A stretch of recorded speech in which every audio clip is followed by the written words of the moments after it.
Okay, guys. Sorry. May tumawag. Yan. Let's have the effects of the vaporizing temperature. Kasi di ba, again, guys, if we talk about the vaporizing temperature, this is ito yung ating T3, di ba? So kapag tinaas daw natin ang T3, sorry, vaporizing, this is our T1. This is our T1. This is our T1. Pag tinaas natin yung T1, so let's say, meron tayong, yung system natin, diba, from our pH diagram,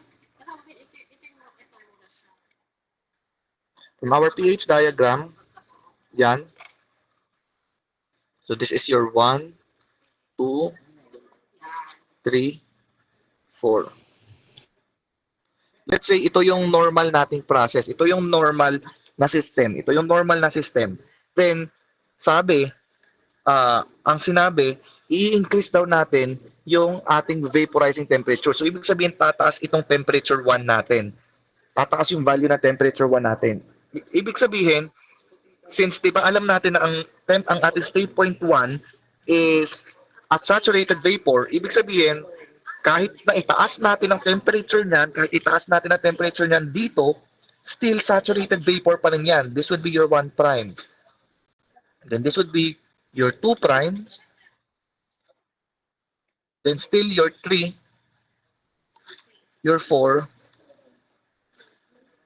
Sorry. Oh my God.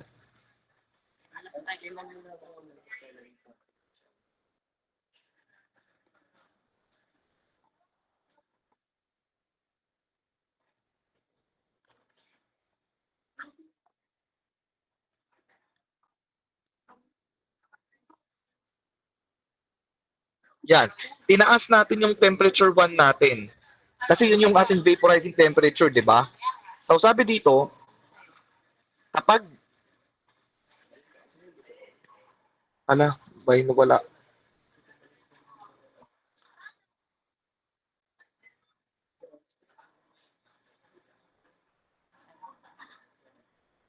Wala pa.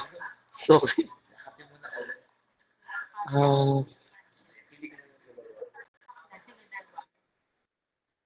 Yan. Ganyan. So, di ba, since tinaas natin yung temperature 1, ito, sabi, kapag daw ganyan,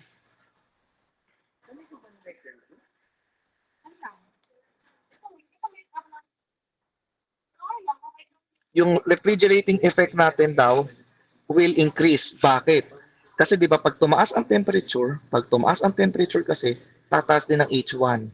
Tataas din ang value ng H1 yan. Actually, dito hindi kita sa diagram natin. But, yun, tataas yung H1 yan, yung enthalpy yan, kasi tumaas ang temperature. Therefore, kapag nag-evaluate tayo ng refrigerating effect, H1 minus H4, di ba? Yan. Yung H1 natin, kung sa original, since mas mababa yung temperature niya, let's say this is a 200, minus, let's say itong H4 natin 100. So, yung typical niyan is going to be 100. Pero since tumaas nga temperature natin ng 1 sa vaporizing temperature, tataas si H1 prime. So, let's say, since siya tumaas, masasabi natin, let's say that's gonna be 250 minus 100. Your refrigerating effect will be also increasing. Yan. Then, other effects na mangyayari kapag tinaas natin yung vaporizing temperature, we will verify this mamaya kapag nag-solve tayo. Lahat ng yan. Also, tataas yung mass flow rate. Bababa ang mass flow rate per ton. This will decrease. Then, yung volume flow rate, di-decrease din. Di-decrease. COP, i-increase. Tataas to. Yung work per ton, bababa, will decrease. Then, yung heat rejected at the condenser per ton will decrease as well. And we'll verify this lahat mamaya. And dapat kasi ito dapat napapansin niyo na siya nung nagso-solve pa lang kayo. Laging ganyan kasi yung effects noon. Dapat sa analysis na nakikita niyo na yan yung habang nagso-solve kayo. Then paano naman daw kapag ang in-increase natin ay yung condenser temperature. Your condenser temperature is your T3. Di ba? Yung end temperature ng condenser. In-increase natin yan. So you imagine, kung sa pH diagram natin, Ano, nanalo kayo? Sino nanalo? Saan? Sino sa amin?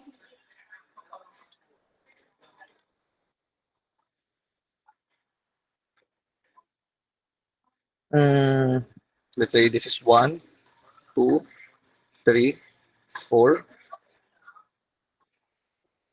1, 2, 3, 4. Yan. Since in-increase natin si T3, tataas din ang enthalpy ni T3. Di ba? Tataas din yung enthalpy ni T3. So, ibig sabihin, kung tataas yung enthalpy niya, kung nandito yung enthalpy niya, di ba? Ito yung measurement mo ng enthalpy. Tataas yan, pupunta yan dito. Let's say, nandyan yan. Or hindi siya dyan. Saturated liquid pa rin dapat. Oh my God.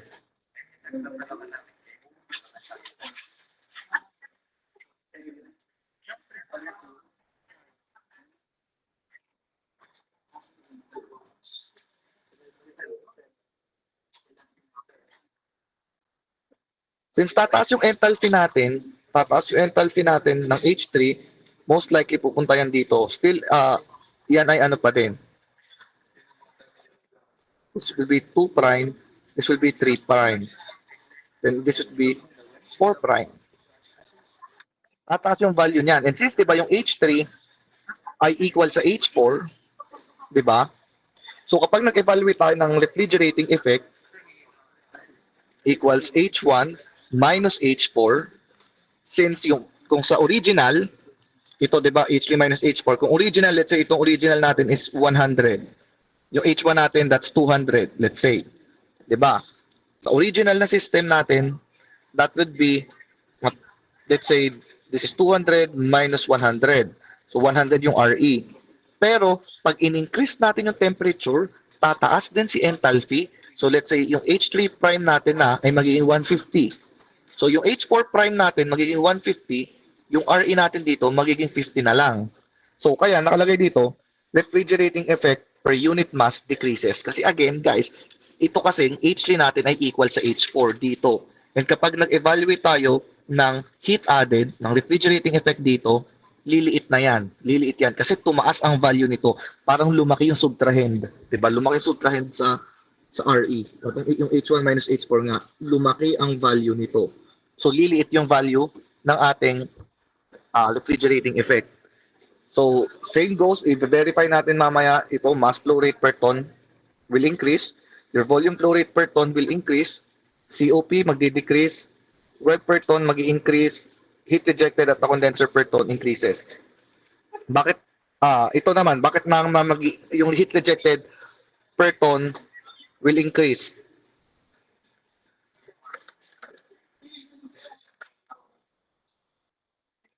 Mamaya, i-verify din, basta yun, i-verify natin yan mamaya pag nag-solve. Basta lahat ng yan, conditions na yan, ay tunay.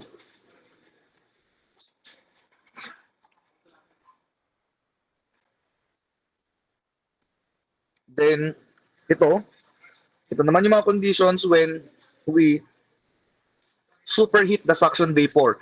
Diba? From the PS diagram natin, yung normal, again, 1, 2, 3, 4. Paano naman daw kapag yung suction vapor natin ay sinuperheat? Ibig sabihin, tinaasan pa rin natin itong point na to, itong P1 natin. Sa halip na saturated vapor yan, ginawa nating superheated.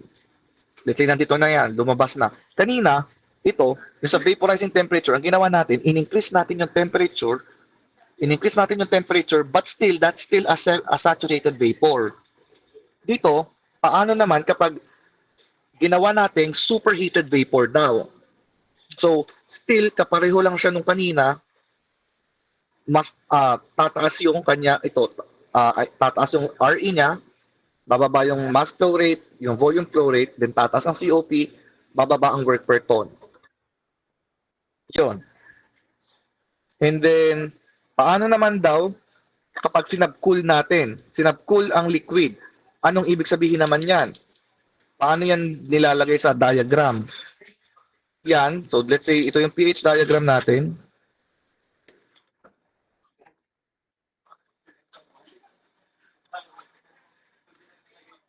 So 1, 2, 3, 4. Yan. Ano yung sinasabi ditong paano kapag sinag-cool ang liquid? Yon ay kapag dumaan siya ng condenser, ito, 'di ba? Then paglabas na hindi saturated liquid kundi subcooled dito, 3 prime. Diyan daw siya lalabas. Yan. Ganyan yung mangyayaring system natin. May 3 prime, may 4 prime. Ano mangyayari? Tataas yung RE. Bakit? Kasi bumaba ang H3. Sinabcool natin, bumaba ang value ng enthalpy. Di ba? Pag sinabcool, bababa ang temperature, bababa ang enthalpy. So bumaba ang enthalpy, bababa si H4. So yung H1 minus H4, liliit ang value nito, tataas yung RE. Yan. Then same goes with the mass flow rate, bababa. Volume flow rate, bababa. COP, tataas. Work per ton, bababa. Heat rejected at the condenser per ton, bababa. Yun. So, ito yung mga effects. So, let's have an example para ma-verify natin. Example.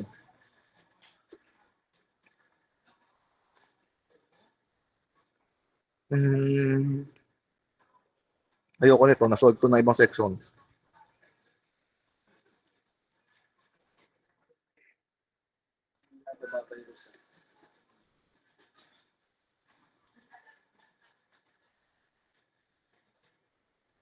Ito. Let's solve this.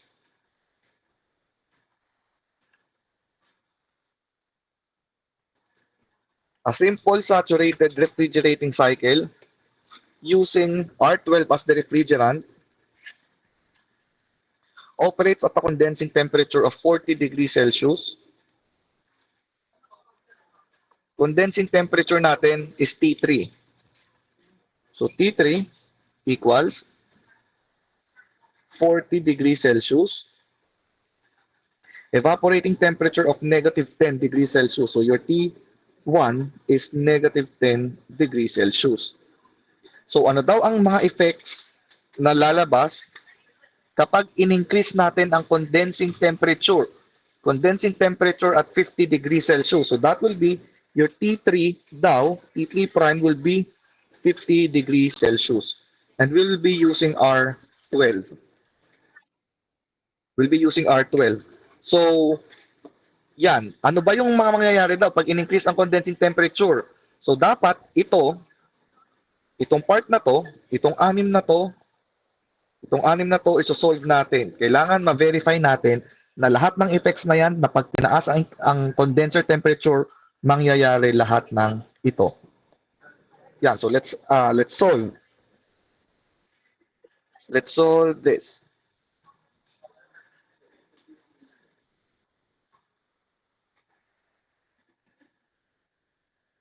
So, i-drawing natin ang pH diagram.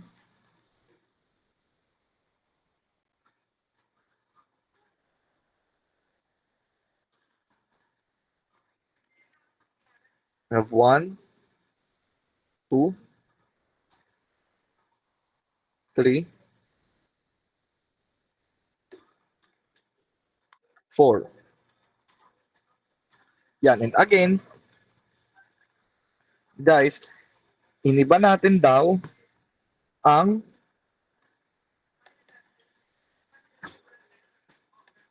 state point 3. From sa halip na siya ay at 3, sa halip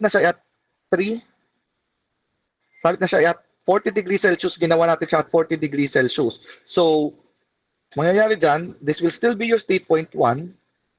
Ito pa rin yung state point 1 mo. Yung state point 2 mo, tataas, 2 prime, kasi, bakit siya tataas? Kasi tataas ang pressure din. Kasi nag-iba ang temperature. Tumaas ang temperature, tataas din yung pressure. Then, state point 3 still will be at your saturated liquid, 3 prime, then this would be 4 prime. 4 prime. Yan. So, magiging ganyan yung system natin. Ipagko-compare natin sila. So, let's have first your state point 1. State point 1.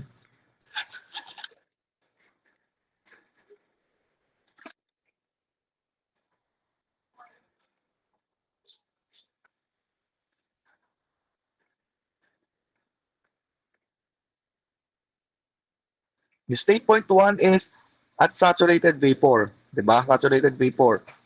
So, ano yung parameter natin at state point 1? We have our negative 10 degrees Celsius.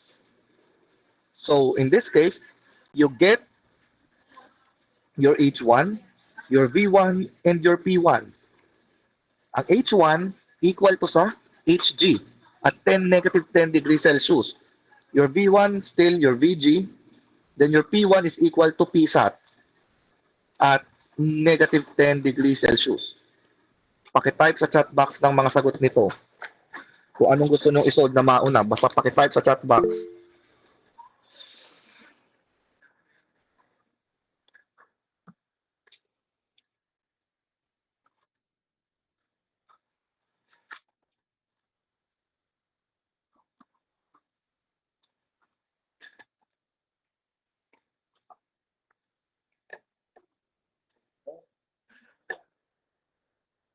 H1 is 348.29.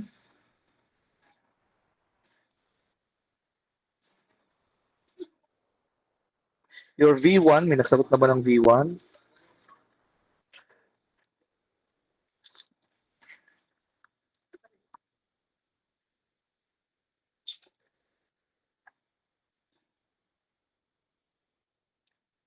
V1.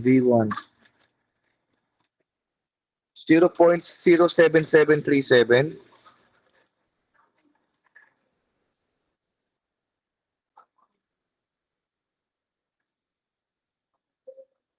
Then your P2, your P1 is 0.21878. Or this is 218.78 kilopascal. Then, state point 2, may parameter ba tayo ng state point 2? Wala. Diba? Kasi wala mang binigay na kahit anong for state point 2. Paano natin makukuha sa state point 2? Kukuhanin natin siya using our state point 3. Kasi meron tayong given na state point 3. So, we evaluate first state point 3. Unahin natin si state point 3. Alam natin kapag simple vapor, state point 3 is saturated liquid. So you evaluate at 40 degrees Celsius. 40 degrees Celsius. This is H3 ay equal sa HF. V3 is equal to VF. Then your P3 is equal to Psat. Pakikuha ng values nito.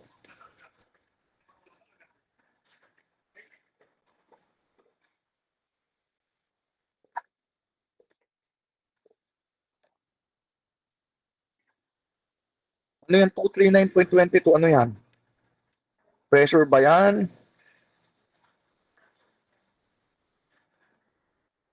H3, 239.22. Your V3 is 0.01838. You make sure na tama yung mga values nyo para hindi tayo paulit-ulit ng pagsasolve. Cubic meter per kilogram. Then your P3 is 958.82.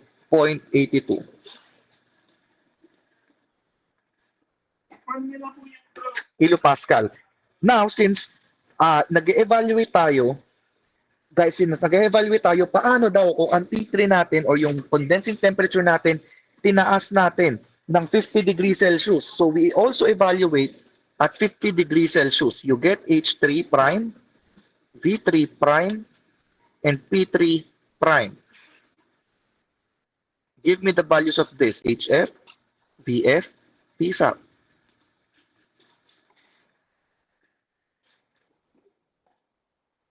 Now we are again, ini-evaluate natin ngayon si 50 degrees Celsius. Kasi paano daw kapag 50 degrees Celsius yung condensing temperature? H3 ay 249.71.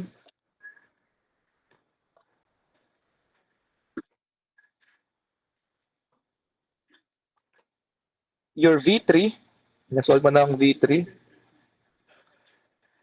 P3 prime is 1216.60 kilopascal.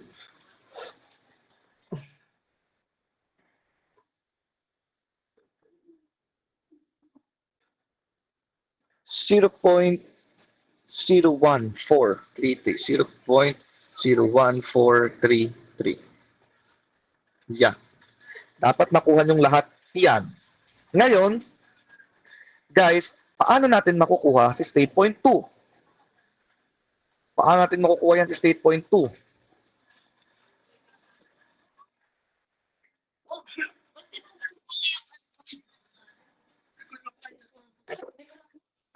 State point 2, you get it using our, using our work ng compressor. Work ng compressor equal to K over K minus 1, P1, V1, P2 over P1, K minus 1 over K minus 1. Since dalawa, guys, i-check nyo, dalawa ang ating P2. We do have P2 equals P3, and we also have P2 prime equals P3 prime. Tandaan nyo yan. Bakit? Kasi dalawa ang ating conditions ng condensing temperature. Ito. Dalawa, di ba? In-adjust natin. So, dalawa yung evaluate natin. Yung isa mong P3, yung original at 40 degrees Celsius, that's your P3. Then, ini-evaluate din natin pag 50 degrees Celsius na P3 prime. P3 prime. Yan, P3 prime.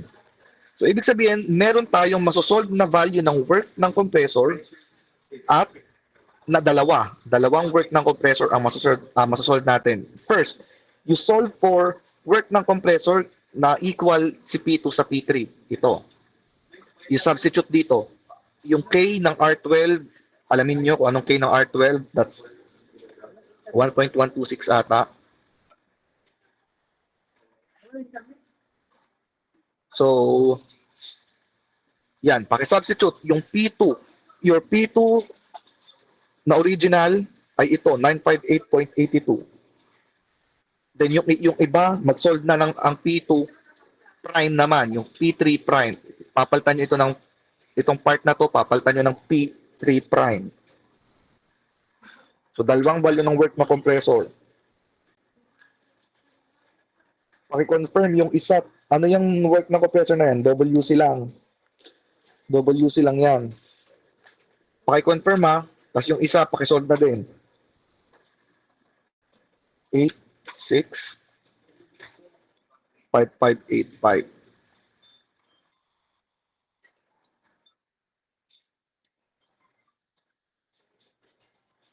How about yung WC prime? Papalitan nyo yung value na ng P2. Gagawin yung P2 prime.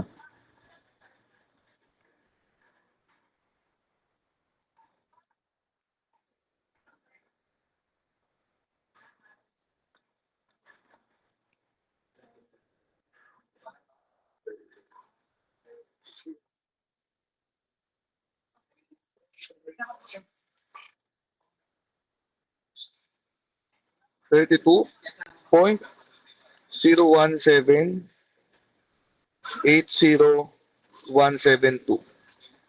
Paki-confirm nung iba ha.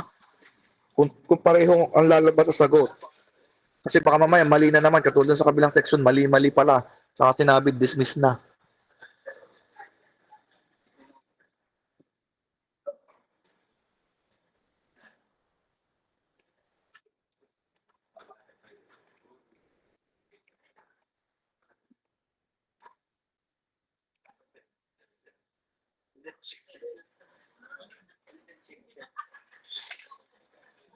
Yan, sige. You make sure na nag-solve kayo at hindi nyo niya kinopy-paste. So, meron tayong dalawang WC. You evaluate this. Tingnan ninyo, ano sabi kapag nag-increase ng condensing temperature? Balikan dito. Effects of increasing the condenser temperature. Ang work per ton ay nag-increase. Pag nag-increase ang temperature, mag-i-increase daw ang work per ton. Increase. Nag-increase ba siya? Paki-check. Ito yung original natin, 40 degrees. Ito yung 50 degrees Celsius natin. Nag-increase ba? Nag-increase? Nag-increase. Tumaas ang work per ton. So, nasolve na natin. Ito na agad yung number 5. Okay na. Nasolve na natin yung number 5. Now, kuhanin muna natin ang values ng H2. So, yung H2 natin dito is equal to yung work ng compressor plus H1. Then dito sa isa, H2 prime ay work ng compressor prime plus H1. Give me the values ng H2 at H2 prime.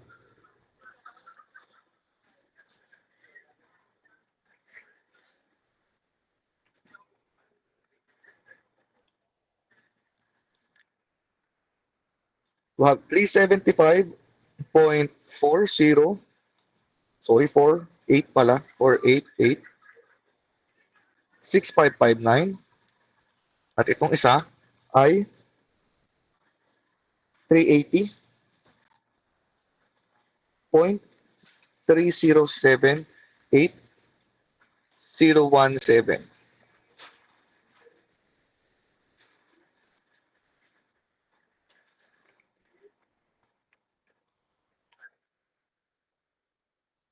Yan. Next. State point 1, state point 3, state point 2, state point 4. Your state point 4 is just equal to your H3 equal to H4 and your H3 prime equal to H4 prime. Yan. Since meron tayong H3 kanina, may H3 prime tayo, meron tayong H4 at H4 prime. So, kompleto na yung given natin. Sulat na lang natin, this is 239.22. And itong isa ay 249.71. Yan. Kompleto na yung state points natin, we evaluate isa-isa. Yung ating refrigerating effect. Una, diba, sa listahan, refrigerating effect.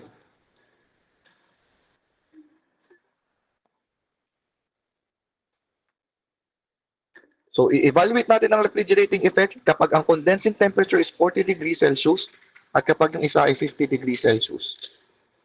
So, this would be RE equals H1 minus H4. Ito namang isa ay RE equals H1 minus H4 prime. Gawin natin ito isang RE prime. So, give me the values of this.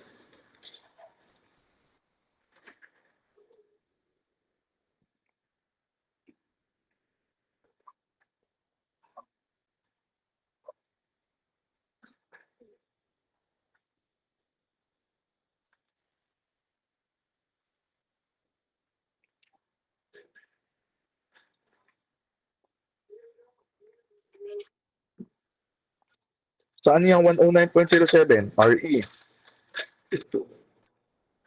109.07 itong isa. How about the other one? Sa 50 degrees Celsius. 98.58 kilojoule per kilogram. Yan. So, pakicheck. Nakuha natin yung RE. Yung original, i-compare natin sa in-increase. Yung original, 109. Yung pag in-increase, naging 98. So, ibig sabihin, bumaba ang RE. Anong sabi sa condition? I-check yung condition kanina. Increasing the condenser temperature, ang refrigerating effect, di-decrease. Magdi-decrease. So, tama na to. Okay na to. Solve natin yan. Sunod, mass flow rate per ton increases. Yung mass flow rate daw per ton.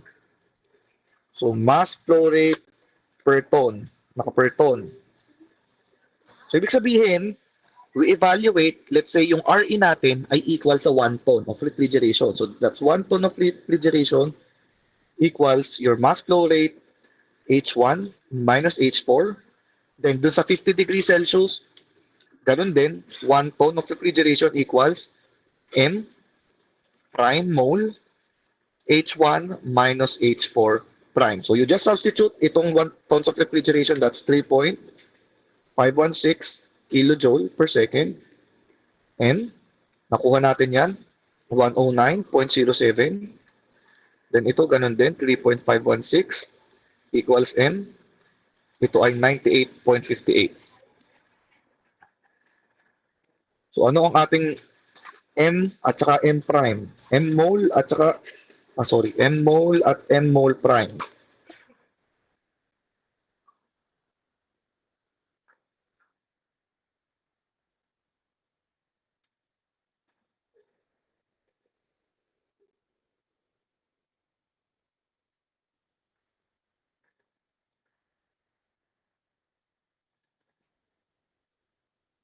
Paki-verify, but parang may nakita ko magkakaiba ng sagot. Ang M mole ay 0.032361786 kilogram per second. And this one, M mole prime, 0.0356664637 kilogram per second. So, ito, gayong sabi doon kanina, doon sa effects, tataas daw ang mass flow rate. Tama ba? Tataas, sabi?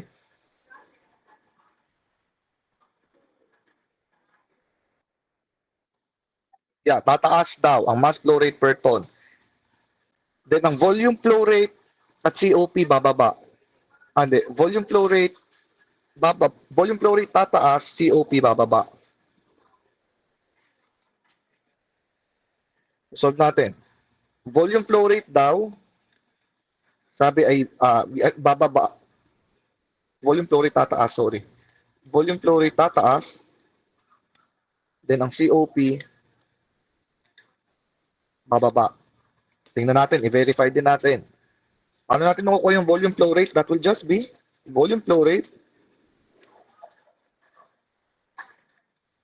is equal to your mole V1. Then itong isa, volume flow rate, V mole prime equals M mole prime V1. Pakisolve. Tingnan natin.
Our V is 0.002. Oops.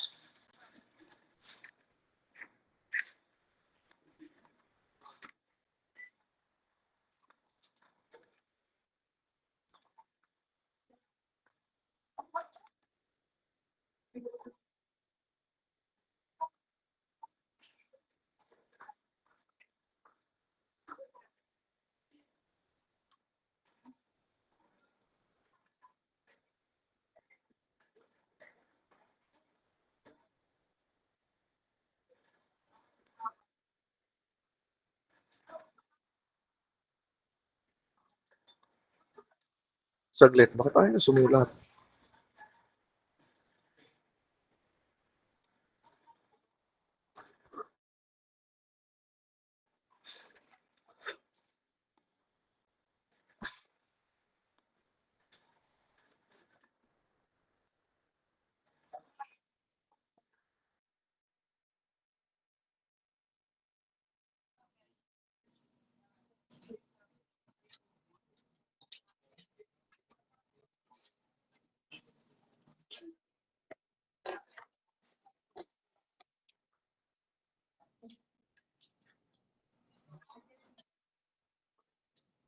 Makapresent pa ba ang screen ko?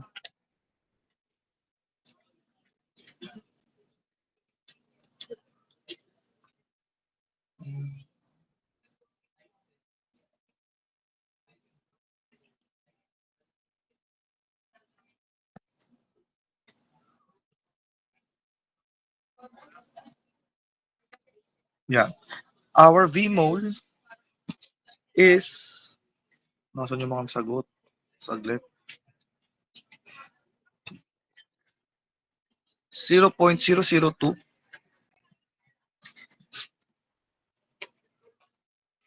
494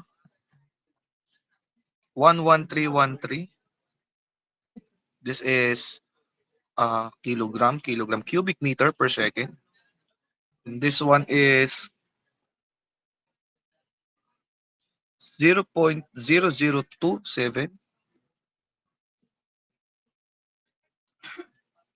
595143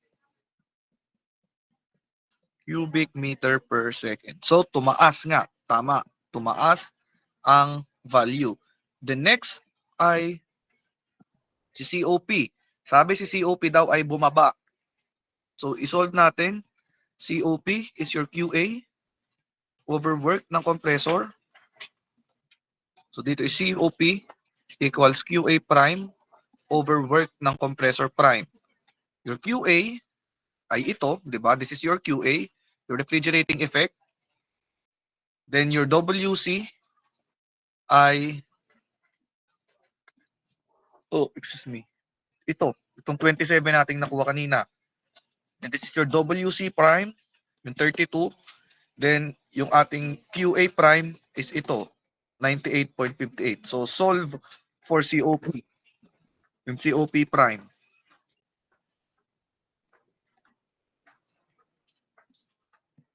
Your COP is 4.01012464. Then your COP prime is 3.07. 89129. 89129. So, bumaba nga ang COP. So, nag-comply pa rin tayo doon. Then yung panglima, ano yung panglima? Panglima, itong work per ton increases, na-solve na natin siya kanina. Heat rejected nag-increase. Heat rejected nag-increase. So, pang-anim,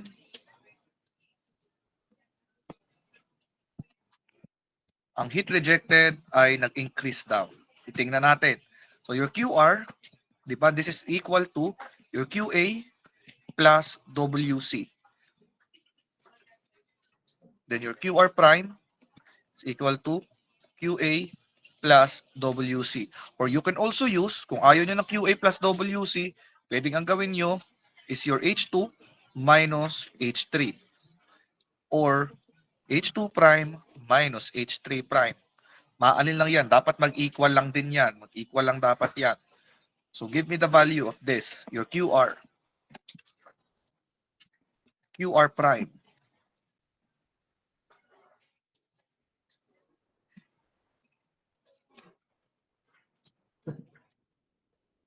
This is QA prime plus WC prime.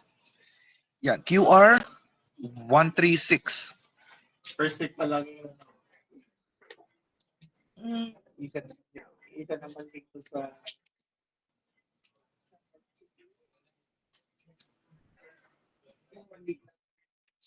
Paki-double check nga nun. Bakit siya ay mas mataas ang QR prime? Ay mas mababa. Ano masabi dito? Dapat mas mataas ang QR prime. Dapat mas mataas ang QR prime. Kaka-copy paste na naman. May nagka-copy paste na naman.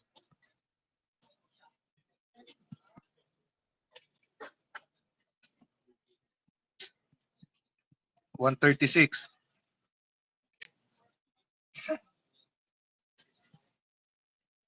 .2686. 559. Pakisolve ng QR prime.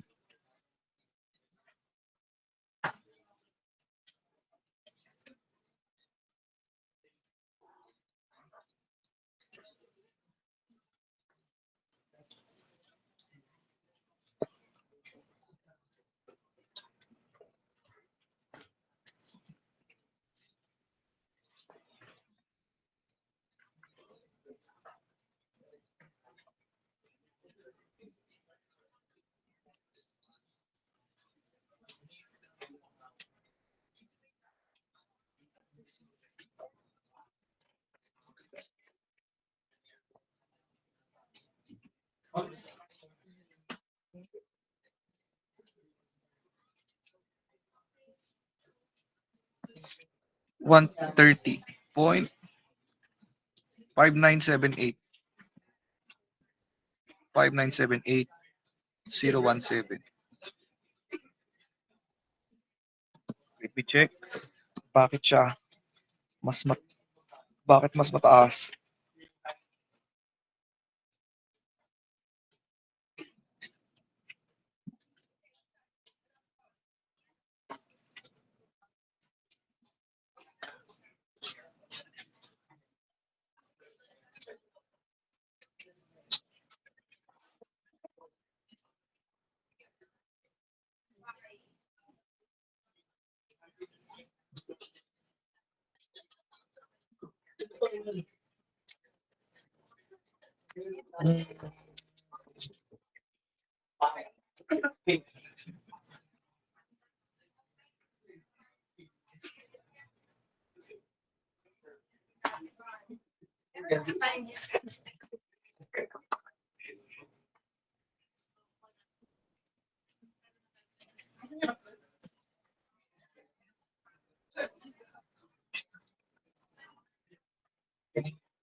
Anong ginamit nyong value? Anong ginamit nyong value?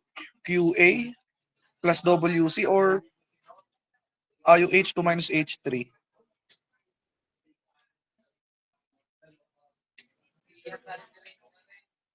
Okay, sige.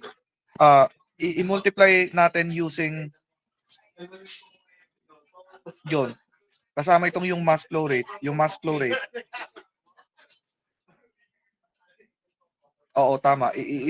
Tama yun. I-multiply natin to ng may mass flow rate para naka-kilowatts siya. Sige.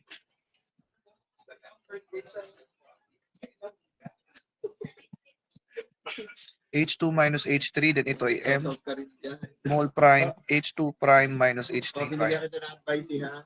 Sa tinap mo, yun ang ating sasabihin output sa sila na Para naka-kilowatts, sige. Tama. Kailangan nga siya naka-kilowatts, guys, kasi dahil nito. Yan. Hindi naman pwedeng gusto ay kung pareho din lamang.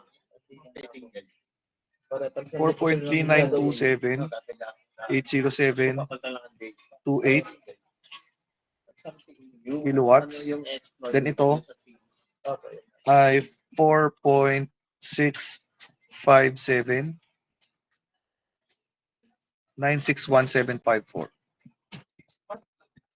kilowatts. Yan. So this also satisfies our condition, our effects kapag tinaas ang ating condensing temperature. So yan. Ganyan yung mangyayari. So ang mangyari lang dito sa lesson natin, we just solve the system twice. Tapos pinag-compare natin and we have to make sure that nasa-satisfy yung conditions na in-state natin, yung ano yung mangyayari kapag in-increase. So, anong mangyayari kapag din-increase yung condensing temperature? Ibig sabihin, lahat ng values na to, pabaliktad. Kung ang RE natin ay bumaba, pag din-increase natin ang condensing temperature, pataas dapat yung value niyan. Same goes sa lahat ng ito, sa anim na to. So, magbabaliktad yan kapag din-increase natin ang condensing temperature. Ayun. Yan, I hope you guys answered this. I hope you guys answered this. Yun, I hope you guys answered this. Sinong may tanong? Questions, concerns, clarifications? Hanggang time pa nga ng 1 minute. 4:59 pa lang. Buti na lang si Julie tumigil. Kundi ako, dire-diretso di ako natin isa. Gusto ko lang pa pala lang ako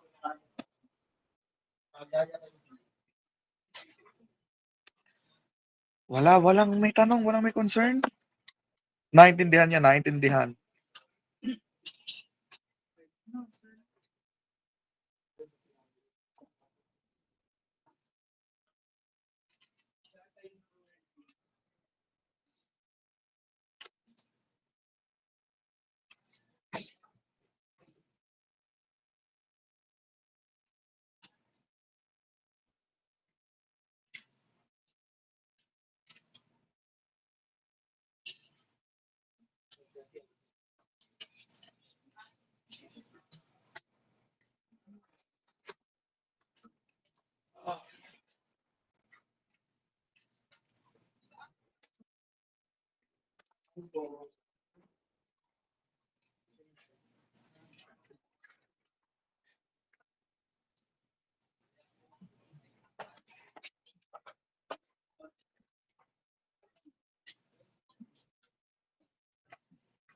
Walang may tanong?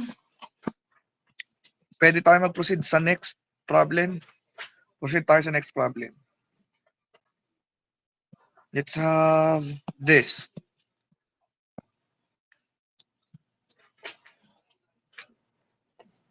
Paano kapag vaporizing temperature naman, yung nabago, bakit naging ganito yung itsura ng nakapresent?